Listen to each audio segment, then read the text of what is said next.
mission, should you choose to accept it. It's a quest. It's a quest for fun. Well, The Rock says, why don't we just cut right to the chase? Okay, now he wants to get together. Well, he wants to talk. I want you to do me a favor. I want you to tell all your friends about me. It's showtime, folks! What are you? I'm...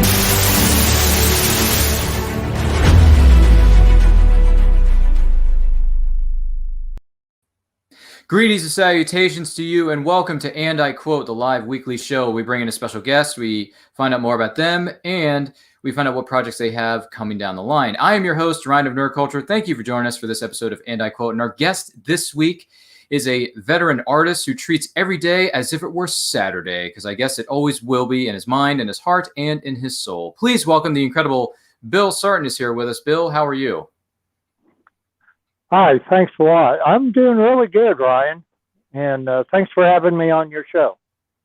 Absolutely. We are very happy to have you with us here, Bill. And the first thing we want to ask you right off the bat here is, how were you specifically introduced to the world of comics? Like everybody else was as a kid, we just can't really explain it other than the ways. I was just always into superhero comics, and particularly Batman, because of the 1966 Batman TV series. So that kind of helped get me into that, or one helped me got into the other one, I'll say. I don't know which came first, the chicken or the egg. No, it's okay. It's okay. That kind of segues into my next question. What would you say were some of your favorite comic book artists growing up? Definitely for Superman, I was very much into Kurt Swan. Later on to get into John Byrne and some of the other ones. But I will say that with Batman, even though during the time of the TV series, the comic books reflected a lot of the campiness of it. And it would probably be when he got a little bit darker again in the early 70s. And people like Jim Aparo, Neil Adams, and them took over. I really dug that. All right. Very good choices. Very good choices. Now, you mentioned the Batman TV series. Now, kind of a little bit leaning into that question a bit more. What would you say are some of your favorite comic book movies or TV series, past or present, aside from Batman? Definitely the Batman '89 was always my favorite Batman movie, still is to this day. I just can't think of anything that topped it. And I hope someday somebody will, and maybe with this new one, who knows. But Superman 78, really a lot of the TV series, and that you got to remember, I was a child and a teen of the 70s, so I grew up with watching The Incredible Hulk and $6 Million Man and the Man from Atlantis and Lucan and Wonder Woman and all these wonderful 70s shows and that, and as a young child, of course, the Batman TV series, reruns of the George Reeves Superman, I really dug that. And obviously Star Trek and the Monkees and stuff like that, which were not superhero per se, but because they were all kind of mixed in, and one was doing takeoffs of it. The Monkees was always doing parodies of Batman 66 with Monkey Men and all that. So when you're a little kid, you really dig that stuff for that. But then when you get older and your taste matures, then you're really getting into, the other ones that I just mentioned previously in the 70s, and then getting into the movies and such. Definitely excellent choice with Batman '89. Grew up watching that film as a kid, watched it so much, wore out the VHS tape. Then I bought it on DVD, and then they came out with the 25th anniversary Blu-ray. and I ended up buying that. And I can rewatch that film anytime, day or night, anytime during the year. It doesn't matter to me. I love that film. The Batmobile alone is awesome. So no qualms about it. No problems here with that film, especially. And you know, you mentioned all the great artistry and the great characters and all this stuff. Kind of reminds me, where does he get those wonderful toys? It's a really good question. I've always been fascinated by it. But anyhow, when did you specifically decide to become an artist yourself? Well, I always loved to draw. As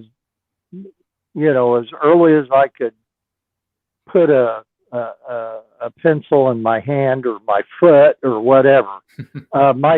And the person responsible really for first saying, "Hey, Billy, I think you could do this. Let me show you how," was my grandmother.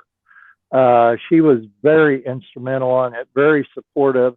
My parents and them was supportive, but they didn't have the artistic flair that my grandmother did. So she is the beginning of it all. And as far as anything professionally, I always wanted to do it, but my actual first professional commission really didn't come until the early mid-'80s. I want to say 1985. A local comic book store, Danville Book World, in Danville, Illinois, commissioned me to do some artwork posters for a comic book sale that they had come up. So I did some posters for them. They really dug my art, and then later on said, "Hey, can you do some other things?" So I did some other stuff for them, and I got paid this green stuff for it, Ryan. And it was so very strange, and I didn't know what it was all about, but I loved it, Wow, that is truly amazing. Thank you so much for sharing that with us. That's a heck of a story, if I do say so myself. Now, what would you say are some of the rewards of being an artist? Some of the biggest rewards, I don't know so much I guess being an artist has something to do with it, but I didn't really start posting anything I didn't get into Facebook until 2009. I didn't start posting anything on Facebook of any of my drawings until years later, but I became friends with a lot of comic book artists who a lot of them turned around and commented on the drawings that I posted. So Steve, the late, great Steve Lytle, who we just recently lost, he saw this drawing that I did of Batman purely out of just jest. I was in a McDonald's, and there was a grandmother with her little grandson who was giving her a little bit of problems because, he's this young kid who has a lot of energy and a short attention span.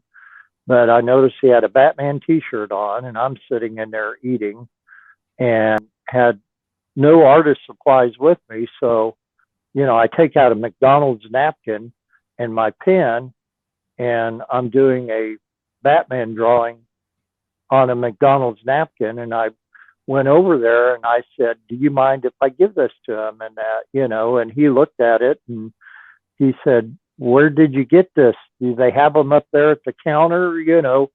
And his grandmother said, "No, he drew that for you," and so he liked it, and it got his attention, at least for a couple minutes or whatever. So I told my friend the story, and they said, "Well, do you have the napkin?" And I said, "Well, no, I gave it to the kid," and they said, "Well, draw another picture or whatever and put it on Facebook." So as a joke, I drew another picture, but on a McDonald's napkin, which you can see the embossed ends throughout the napkin and that. And I said, "Here you go," sarcastically. but I got a lot of good response from it. And one of them was from Steve Lytle. And he had said some things that later on he thought I misinterpreted it. And he sent me this big long thing in Facebook Messenger apologizing for it. And I'm like, what's to apologize for? I got it, and he says, no, he says, I thought you took it as criticism. And I said, from you, never, and he continued to apologize. And I continued to say, no apology necessary. And at this point, I realized these people that I grew up with their comics and, spending my hard-earned money on and all that were actually human. And a lot of them were compassionate. And one of them was compassionate towards me and towards my artwork. And from that point on, I gained other friends that on a daily basis like and comment on my daily sketches that I put on Facebook and then on my artwork page as well. Wow, my goodness gracious. Well, that is just bat-tastic. It started with Batman and the rest is history on a napkin in a McDonald's restaurant. Who'd it thunk? But hey, I'm trying to think here, and I can't remember exactly what the words were, but talk about, that they have a slogan for that in McDonald's, but when it comes to you drawing a sketch or a picture of Batman, anyone could walk up and see that a magnificent piece of artwork and say, I'm loving it. So there you go. That's definitely, that's definitely, well, hey, I'm trying, but it's yeah, really, okay. You're doing good though. Yeah, but your artwork of Batman is certainly worth every penny, if I do say so myself. Now, on the flip side of things, what would you say are some of the challenges of being an artist? Because there's always somebody better than me, and in my case, there's a lot of people better than me. I see people that just blow my mind away, And I'm not talking about people that do work for Marvel and DC and Image and all them. I'm talking about people that I'm friends with that have Kickstarter projects and stuff. And it really, well, we won't talk about imposter syndrome. I don't think it goes into that category in a sense, but it inspires me to keep at it and try to do better and, kind of go to the next level of my art, I mean, I don't ever want to get away from doing what I like doing, because if it becomes a complete pain or a complete bore, then I'll quit. Or I'll go back to doing what I like to do. And the characters that I like to draw, and whether it be superhero related or cartoon or comic strip related or just drawing nature scenes or what have you. I don't, anything and everything I've ever put on there is something that I like drawing, and that there's been some things that I've tried to do that were totally frustrating and totally not what I care to do. And so therefore that's why you haven't seen it, Mm-hmm. Yeah, I can understand that. I can understand that for sure. In a way. Now, do you have any special memories from being at conventions or other events where you're either selling your artwork or you're going as an attendee to those events? Believe it or not, Ryan, this is going to shock your audience. I've never been to a convention as either a seller or a buyer. One of those things on my bucket list, I get thinking about Comic Cons. They were either too far away, I was either too broke, or my car was too broke, or I just simply had to work, you know. But I do want to go, and I kind of vicariously live through other people that go. And but one of these days, it's on my bucket list to get to a convention with my fellow Rising Tide friends, yourself included, and set something up to where I can show off my stuff. Now, I've done it at different fairs, things like that around here. We have over in Danville, they have a thing every year in June called Art in the Park. Oh. And it is artists displaying their wares at Lincoln Park in Danville, Illinois. And they, whether it's paintings, sculptures, you know, comic art, whatever, and they do have, they judge them and that. You can win ribbons and such and that. And I set up a couple times over there. I was not one of the lucky ones to get a first place ribbon, but just the fact that I got acknowledged with any ribbon, or more importantly, the people that came up to my booth and talked to me and said, you know, I like this, or this particular piece reminded me something of some personal memory that warmed their heart. And that to me was 10 times better than any blue ribbon. Mm-hmm. Yep. That is wonderful. I'm glad you're able to experience that, have people give you all that wonderful and positive feedback and all that sort of stuff. And man, my goodness gracious, never been to a convention.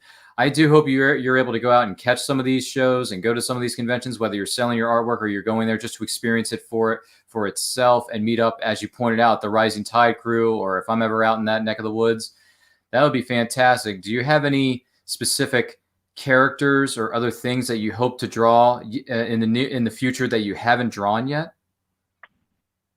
Oh, there always is. I mean, you know, you could tell me, what I post stuff.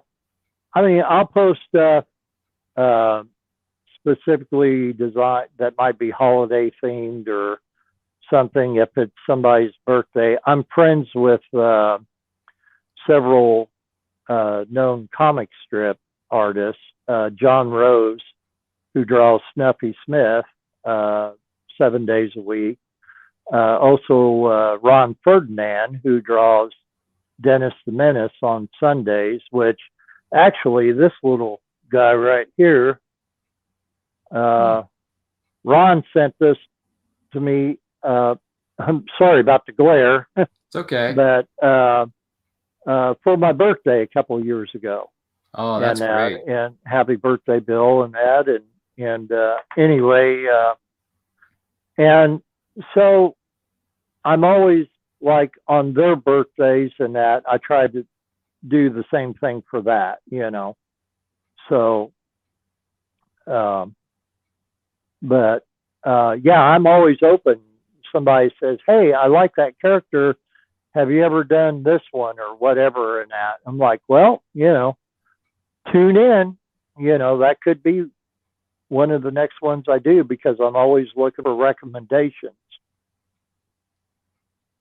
Oh, definitely. That's great. And then whoever's watching this, if you have any ideas, if you want to have Bill commission something, we have his links in the description of this video, which we will talk about a little bit later on in this show. But for the time being here, Bill, my next question for you is this, and that is serious question though. Do you count your steps?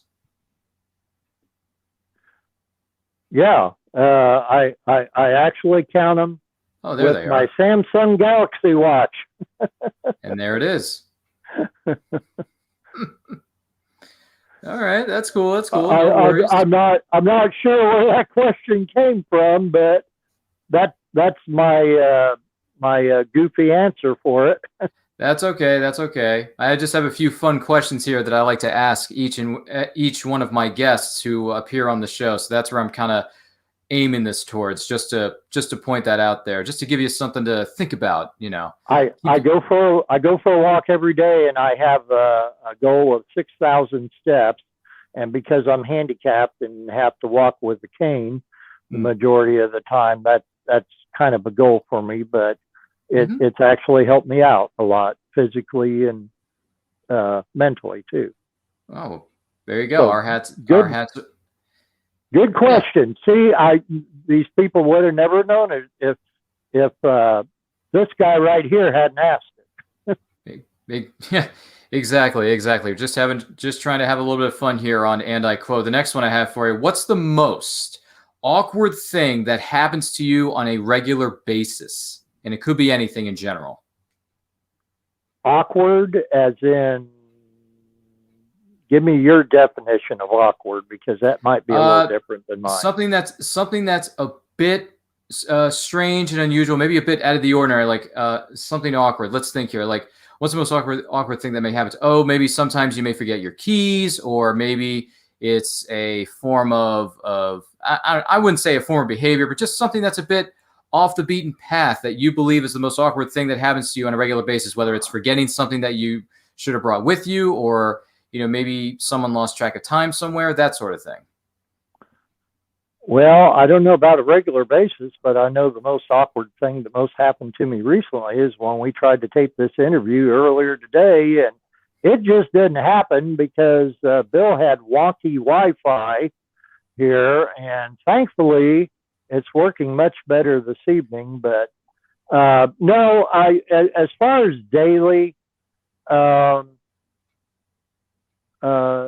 it's hard to tell it now, but if you come and talk to me in person, I used to be very, very introverted growing up as a teenager and everything. And so when somebody comes and says something very nice about maybe my artwork or about something about me or whatever, and that, it's a little difficult for me I won't say difficult to accept the compliment, but I have a little bit of introvertedness that occasionally still comes out as far as responding to it. And usually, it used to be the more that I joked around, it was because I was rather nervous. So the more nervous I got, the more I joked, so, and not necessarily true now, but sometimes. Oh, no. That's fine. It's completely understandable, acceptable, what have you. Now, what would you say, what's the funniest thing you've seen a kid do? I see kids do funny things all the time. I mean, I just, for one, I'm in total amazement about the way they think and react to things. And I kind of, I hate to say it, I kind of like messing around with their minds, and kind of joke with them, but, in a way that I love getting different responses from them, but just things that they say, and I can't really narrow one thing down in particular off the top of my head right now, but kids' minds are totally free and abstract compared to old fogies like me who are in their 50s, and we just are so restricted from everything that happened to us in our lives, but these kids are just full of wonder and amazement and that. So anything that comes out of their mouth is a lot of times shocking, but most of the time just so enjoyable to me, because I mean, quite frankly, I'm a 7-year-old kid in a 58-year-old body anyway, and and I hope I always will be. No problem. No problems here. No issues with that whatsoever. I gotcha. Now, if you had a personal mascot, what would it be?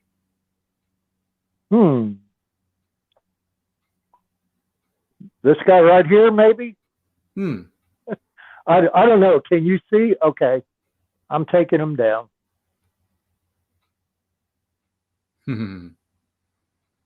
Oh, I see. And that is signed by Bert Ward, and I received that a long time ago. I'm friends with Bert Ward on Facebook now, and his wife Tracy, and but I actually met him in 1972 or 73. We were up here on vacation for summer vacation, and they had a car show at a local car dealership that had some famous celebrity cars, such as like the Munsters coach. They had Sonny and Cher's matching 1965 Mustang convertibles, which I had no idea that they had, matching 1965 convertibles. But and the 1966 Batmobile was one of them. Got to sit in it, got to have my picture taken in it. And, me and my brother got glossy photographs, and one of the main draw there, Bert Ward, was there in his Robin costume signing the autographs. And so this guy right here was signed by him to me. Of course, when I went up there and told him my name and that, I just gushed like a fanboy, and I was a boy back then. So anyway, he accepted it, all well and good, as I'm sure he heard it 50,000 times before. Then it's my 15-month-old or 15-month younger brother, his turn to go up and have an autograph signed, and Bert asked my brother his name, and he said Val, and he said okay, and he signs it, and he's waiting to hear my brother kind of gush like a fanboy in the same way that I did, but he didn't, and my brother was strangely quiet. So Bert looks up at him and he says, "Well, do you have anything to say to me?" And he says, "Yeah." And he goes, "Your legs are hairy." And I about died right there, because he had the costume on, but he was considerable bit older, and I'm dragging my brother out of there, embarrassed to death, but it's a memory I'll never forget, but the age that he did, I always wanted to have, I actually had my grandmother, the same one who taught me how to draw, painstakingly made me a Robin costume for Halloween one year. So as much as I love Batman, I loved Robin the same way. And so, yeah, if I had a sidekick, it would be Robin. And whether it be Bert Ward or somebody else, Robin to me was always the perfect sidekick, and sometimes the perfect foil too. Yeah, there's that too. Now, did you enjoy Bert Ward's cameo appearance during the crossover on CW's Arrowverse when they did Crisis on Infinite Earths? Absolutely. That was a great Easter egg or cameo, whatever you want to call it. I totally got it, and the clothes that he was wearing, and that so reminiscent of the clothes from the 66 series and that. So yeah, totally loved it. Yep. Yeah, that was a really good cameo. And also, we were talking about Batman '89 a little bit earlier on in this program. You know, Robert Wool, who played Alexander Knox, made a cameo in that same crossover when they were on Earth '89. So, Yep. I really dug that. And I wish they would have given him more to do, because I really liked his one line in there. I'm thinking, oh man, I wish we could have gotten some more of Alexander Knox, because he was so good in that movie. And Robert Wool is a Facebook friend of mine too. And after I saw that on there, I sent him a message, you know, about that. And he said he had really fun doing it. Oh, that's so as little as it was. But yeah, he's a great guy. Man, I remember watching him not just in Batman '89, but also the TV series he did, Arliss. Mm-hmm. I remember that too. I was like, gosh, this guy goes from playing a reporter to a smart aleck, you know, sports agent or whatever it was back on HBO when the TV series was Arliss. And my goodness, that was something else. But granted, that was a different character, different tone, different setting, all that kind of jazz. So you got to, you know, actors that's what they're there for, to play different roles as well as different characters. So it all makes a heck of a lot more sense. Now, of all the characters that you have drawn, you've sketched, you've done commissions for people and things of that nature, I'm just curious, what character or characters would you want to see adapted into a series or movie that haven't been adapted yet? Or would you want to see a character be rebooted? And if so, which one? Well, obviously they're already doing the reboot of Batman with the Robert Pattinson movie, if it ever ends getting finished being made. You know, curse you, COVID. And but yeah, they ran into a lot of snags. So I'm eagerly awaiting that. But as far as ones that haven't, well, I'll tell you what. One reboot I would love to have done, and I did like the Billy Zane version, but I am a total big fan of the Phantom, Lee Falk's Phantom, and I just, you know, and my friend Jeff Wego, who does the artwork on the Phantom, on the Sunday Phantom comic strips, they're going through a storyline right now where they're going through all the past Phantoms, connecting them all together into this one storyline. I would love to see a reboot of the Phantom that kind of visits at least a little bit some of the past ones from like the 1700s or whatever, that shows the different variations of the Phantom costume and that, and just kind of tie it all together. To me, I think that would make a great premise for a storyline for a new Phantom movie. Well, that certainly sounds intriguing. As one of many who probably, I mean, I grew up in the '90s, so The Phantom was definitely one of the films that came at my desk, if you will. And I did watch it. And Billy Zane, I like the movie. I mean, looking back on it, I don't like it as much as some of the other films that I watched during the course of the '90s. You know, when you get older, your tastes differ, and you think about certain films in a different way, and that's fine. I still liked Billy Zane in the role, and also I had the pleasure of meeting him at a convention, and I told him, I said, hey, I grew up watching you on, you know, The Phantom was good. I liked you in this. I liked you in that. I actually had a DVD copy of a made-for-TV movie that he did for NBC. It was called Bet Your Life, and he was the antagonist. He was the bad guy running this situation out of Las Vegas in a casino, and he was so good in that. He's so good at being bad, playing an evil character. He's so good at it. And I told him that I really enjoyed him in that respective role. And he's like, oh my gosh, I cannot believe you have a copy of this movie, because I have not seen, this has not come across my booth at all in all the conventions I've been to. This is truly amazing. Did you want me to sign this? I said, yeah, absolutely. I would, but yeah, I would like you to sign it. Yeah. Like, you want me to personalize it? And yes, sir. Go ahead and personalize it. I just do it what you will. And he signed it. He was like, can I take a picture of this for my Instagram? And I was like, yes, you can take a picture of it. And he put it on his Instagram, and I looked at his Instagram, and it was there. And I'm thinking to myself, that's a great fanboy moment right there. That is very nice guy. Once you start going to conventions, Bill, if he's at a convention, you are going to have a lot of fun meeting Billy Zane, because he is a cool dude. He just is. I can just imagine that. My biggest fanboy moment, and I know you didn't ask me this question, but I'll just segue since you gave me yours. It's okay. Sure, go ahead. not early 1981. Little Richard, rock icon, Little Richard. Oh my gosh. He was going through his, I don't want to say religious phase. That sounds too cheap. But, spiritual phase, maybe? Yeah, he was really kind of recommitting himself to God.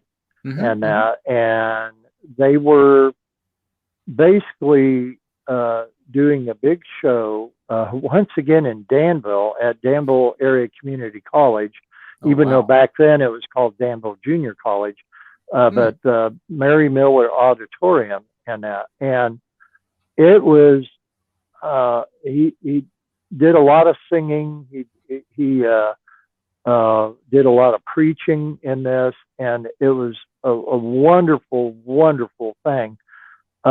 Me and my friend I was out of high school for a year, but my friend who was a year younger than me was a senior in Danville High School, and he was on the maroon and white high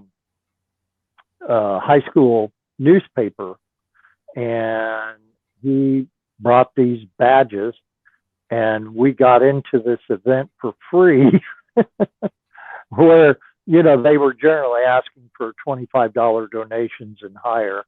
But since we were the press, even though it was high school, we got in for free. Long story short, we went through, watched this whole thing. When the show was over, we walked up to the corner of the stage and asked one of his people that was helping him, hey, we're from Danville High School Maroon and White newspaper, and we would love to talk to Little Richard. Is there any possibility we could talk to him for a couple minutes? Thinking that they were going to say, get away, kid, you bother me, in the tone of W.C. Fields or something. The guy says, well, I don't know. Let me go ask him. And he goes, walks backstage. And he's gone for like 10 minutes. And we're like, that's it. We're getting ready to leave. And then he comes out, and there's Little Richard right behind him.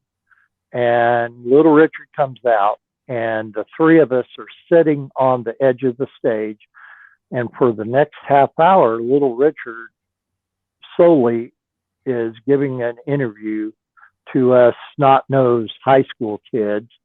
I have a tape recorder that I'm holding this microphone out, and my hand is shaking the whole time, and my friend is supposed to be doing the interview and that. And of course, he's tongue-tied because that's freaking Little Richard. And so I jumped in there not knowing what to ask him. And I said, well, we really enjoyed this show, and we're, really moved by so much of what you said, and that, and he kind of got a smile on his face, and I'm not thinking I have him hooked, but the only question I could think of was just a couple months earlier was the assassination of John Lennon from the Beatles. And I knew in the early days that the Beatles and Little Richard and several others all traveled together. And I asked him how he felt about John Lennon's passing. And that just opened up the doors, and he started telling stories about the Beatles and how rough touring was. And it went on for a half an hour. Somewhere I still have a program from that show, and he signed it to me and said, read your Bible, of course, and that was, and nobody else was around us. Everybody was packing things up and all that, and it was just the three of us right there. And very, very, very personable man, and I never ever forgot that, never, and I never will. My goodness gracious, that is certainly the definition of a treasured memory for sure, 100% through and through. My goodness gracious, thank you so much for sharing that with us. That is truly, truly incredible. My goodness my gracious. pleasure. Yeah, that is definitely one for the books, ladies and gentlemen. Now, Bill, what projects do you have coming up that you can tell us about? What do you got coming up? Well, nothing super big, particular. I'm still building on my artwork page, which is the artwork of Bill Sartain. There, down here on the microphone boom. I got this thing freaking everywhere and that, but as they say, promote, and when you're done doing that, promote some more. But no, I'm trying to build my page, and if anybody knows about the artwork of Bill Sartain page, it's from better days from yesteryear. It's everything. All my sketches reflect that.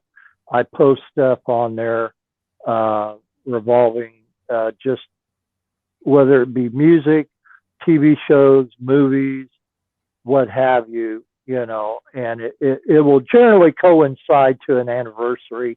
Like last night, I did a kind of a mini marathon of music by Roger McGuinn and the Byrds, because it was Roger McGuinn's birthday. And so we do things like that occasionally and that. So I'm continuously doing that. Also at the same time, I'm still doing commissions for people, such as I did for you and Dave Adams, which I'm ever so thankful for having you commission me to do artwork for you. And I've done for Cindy Kep, who is a wonderful Rising Tide author and a wonderful Rising Tide person, and other people. And that's kind of a daily thing. Sometimes I get a little bit backed up doing that, so getting to do a whole lot else is a little difficult sometimes. That's why a lot recently, instead of doing a brand new drawing every single day like I did for the last few years, I'm actually going back and showing some of my other artwork. Like today, I showed a picture that I did of Firestorm, the DC character.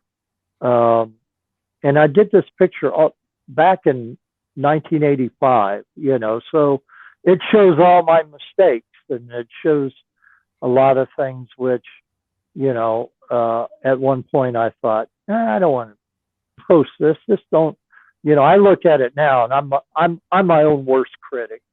And, whether it be something I do today or something that I did 30, 40 years ago, but I went ahead and I posted it anyway, because I do want you to see, what I did back then, and, just so that somebody can know me a little bit better. But the commission work is kind of keeping my hands tied a little bit, but I'm usually, I don't turn down anything. Even if I'm working on something, I will tell a person, say, okay, I can start on that on Monday or whatever, and then like you and Dave, keep you in the loop as things progress, and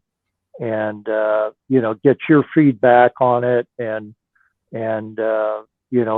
if the person wants me to do something a little bit different that isn't too totally drastic, and that, I'm very receptive to it, because I want it to be what they want and what they envision, Oh yeah, 100%, absolutely. And we appreciate what you did for us. Dave Adams and I do a bi-weekly show called Geek at Birth, which you can find on HWWS Web TV. Definitely check that out. Bill designed what our logo looks like, what the theme of it looks like, and it looks fantastic. We are forever thankful for you for doing that, Bill. We really appreciate it. But just one more time, Bill, where can everyone find you on social media? Go to the artwork of Bill Sartain. It's my artwork Facebook page. And that's just fb.me/SartainArt76. And that's spelled Sartain.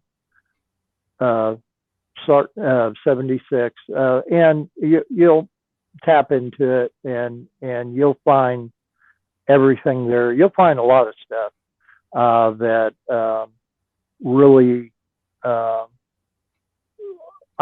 what I get from most people is, wow, I haven't thought of that for a long time, and that's what I want to continue to do.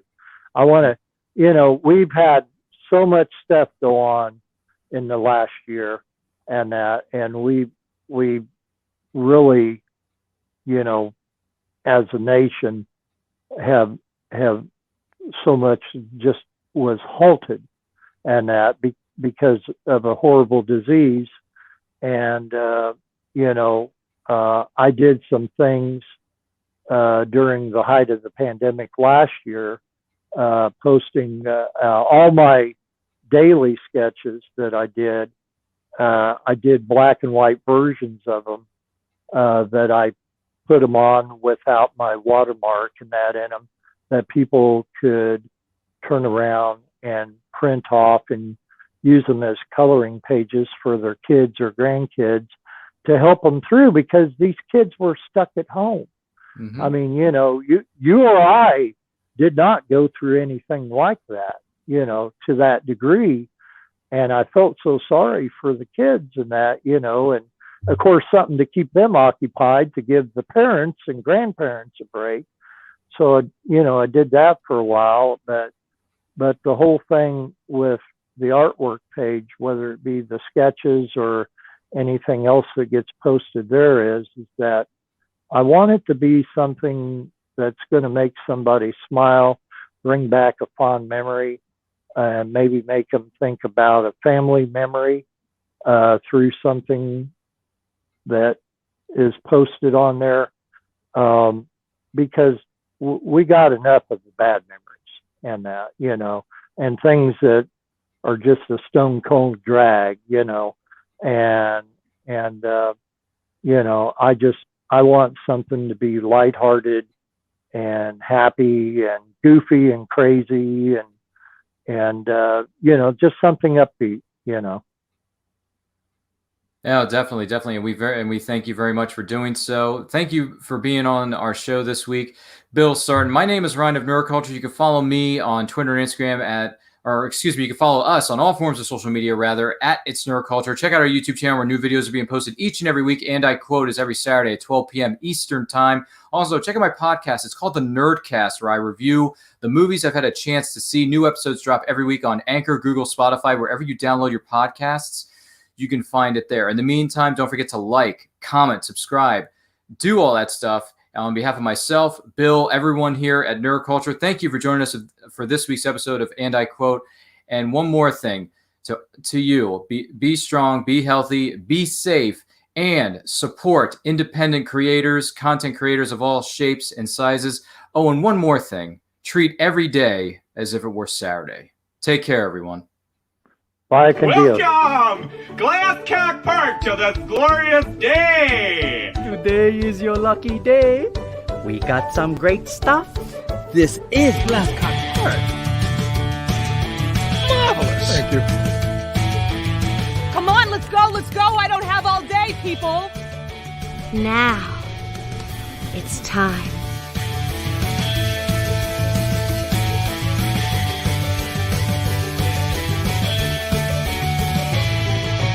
Tell your friends, huh? I'm GW Pomager. I'm Dina Marie. I'm Sage Ia. I'm Thomas Carter Rochester. Hey, I'm David Thompson. Hi, I'm Kevin. And I'm Mia. Hi, I'm Mark. Hey there, this is Dave Adams. Hi, I'm Rosemary Rose. Jerome Conner here. Hey guys, it's Josh Bauer. It's Willow Schuyler. I'm Cosplay Michael. Abba. It's your boy Country. I'm Ryan Permison. And I'd like to ask you guys, please subscribe. Please subscribe. Please subscribe. Please subscribe. Please subscribe. Please subscribe. Please subscribe. Subscribe. Please subscribe to HWWS Web TV. Great bunch of people. And don't forget to smash the bell. Ring that bell. Smash that bell. Hit that bell. Hit the bell to be notified. Hit the bell to get notified of new shows and videos. You're going to want to do that, so do that soon. So we can cross that 20,000 mark. And get us to 100,000 subscribers. To 1 million and 10 million and 100 million. On HWWS. Web TV. You really like it. I guarantee it. Thank you.